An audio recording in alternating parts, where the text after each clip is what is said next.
time you're using brown sugar, you definitely want to add flour because brown sugar is wet. It's apple pie this class is making at the Gourmandise School in Santa Monica, where Chef Clemenska Set appears to know all the tricks to perfect pie. She adds spices like cardamom, ginger, even black pepper to the fruit, then tops the mixture with butter.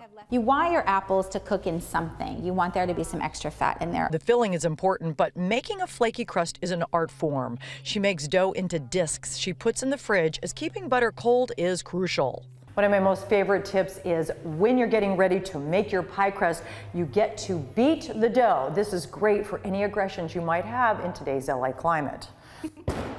Beat them into submission before you really start rolling them. You don't want to overwork your crust. Up and stop just shy of the edge, center down, pick it up and give it a quarter turn. You want your pie dough to not stick to the table, so every time you turn it. And the other is that you want this to sort of be fairly square, circular. If it's a custard pie, bake the crust with pie weights like reusable dried beans and rice, just until the crust edge gets golden brown. Remove the weights and put back in the oven for a few minutes before adding custard. As for crimping the edge, take my thumb and my index finger here. I'm going to put them on the inside of the pie, and then I'm going to take the index finger from the other hand and push through. For a lattice top pie, cut different size strips, lay close together, then start your weave. Every other strip gets pulled back.